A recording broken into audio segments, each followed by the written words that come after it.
Okay, I'm here to talk to you a little bit about some DUI defense strategies in Los Angeles. I've been doing this about 26 years. My name's Ron Hedding. I've got a firm here in Los Angeles and Encino. I've got a number of satellite offices, and I've done thousands of DUI cases over the years. I've worked for the district attorney's office. I worked for a superior court judge for a while, and then in 1994 I opened my own practice, and I've been doing DUIs, criminal related matters, ever since. So I definitely have a good perspective. I've been to every single one of the 38 courts in Los Angeles County. I kind of have a good feel for how the judges, the prosecutors handle these cases. So let's talk about one thing I put up here, which is basically a myth in DUI law in Los Angeles, California in particular. And that myth is that there's some magic formula that you can win your case.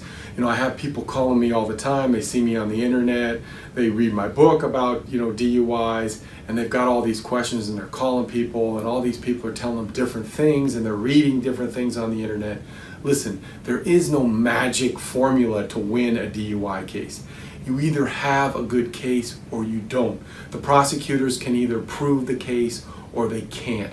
So once you hear somebody talking about, oh yeah, we did this, and going into some whole long story about how they got a case dismissed, and then you realize, you know what, that doesn't have anything to do with me or my case, then you know you're being sold something. So use your common sense. Figure this thing out.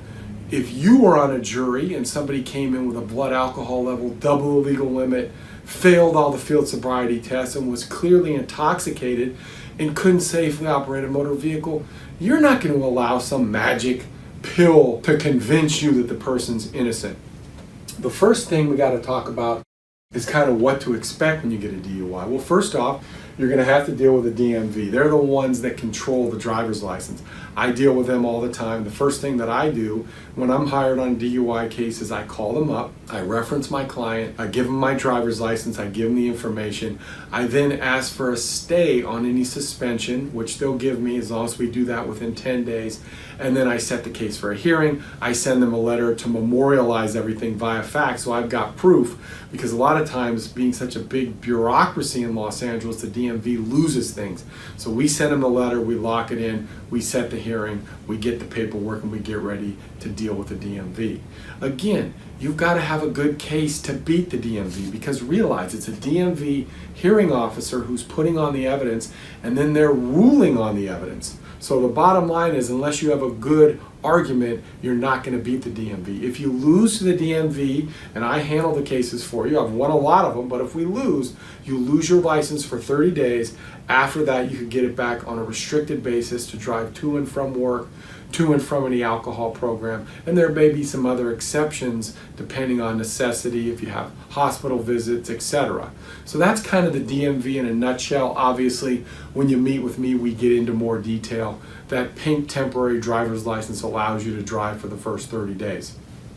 The next issue is the court. I go to court for you on the first court appearance. I pick up all the paperwork. Now we kind of have the other piece of the puzzle related to your case. We get you a copy of the paperwork. I speak to the prosecutor, and now we sit down and we go over everything, and we'll really have an idea of whether or not we're going to fight the case, whether or not we're going to try and negotiate the case, and kind of what we're looking at. The next issue you'd probably be concerned about is choosing your attorney. So I put 3 things down here. You need an experienced attorney with a good reputation.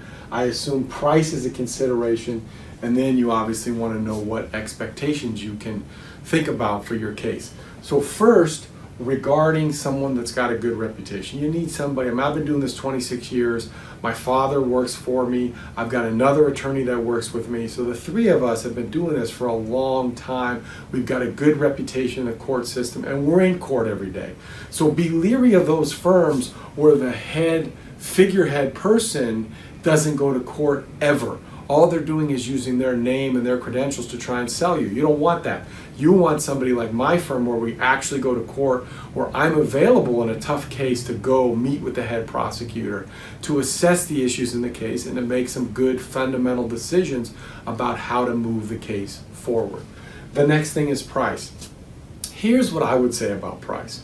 To me, especially if this is your first DUI, I don't care if it's your second, third, whatever it is, You should be wanting to do this thing once. Once you get an attorney, you don't want to have to come back again, and you want to make sure that whatever your result is a good one. So make sure you pay to have a good attorney. We charge a reasonable price depending on which court the case is in, whether it's a felony or a misdemeanor, how serious the case is, and how much work it's going to be for us to get you the result that you have to have.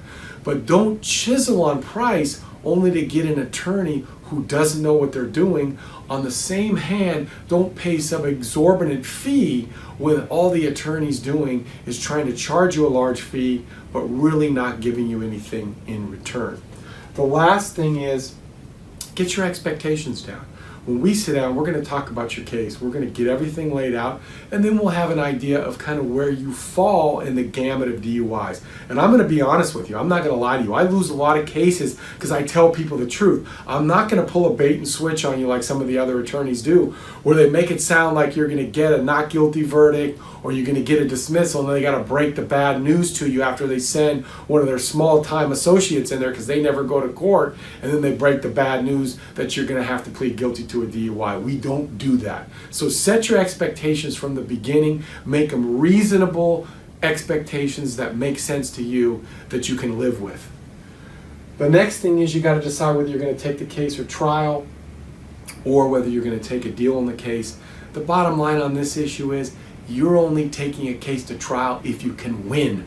You don't want to take a case to trial, spend a bunch of money, be very stressed out during the trial, waste a bunch of time, and then get a guilty verdict. You want to have a not guilty verdict. So sit down with someone that can be honest with you and give it to you straight whether or not you can really win your case.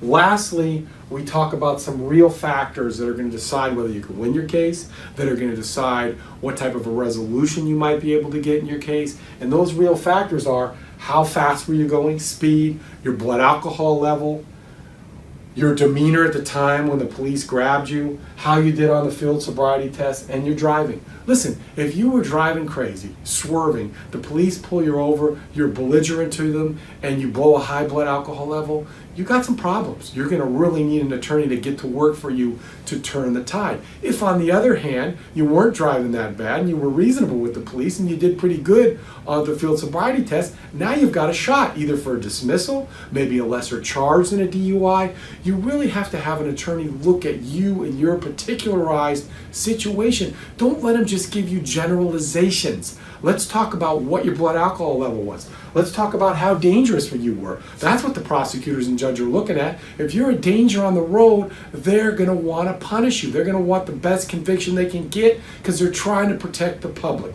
That's what they look at almost everything from. So use your common sense when you're hiring an attorney. If you want somebody like me, I practice every day. I enjoy what I do. I'm good at what I do. I've handled thousands of DUIs in Los Angeles County, and I stand at the ready to help you.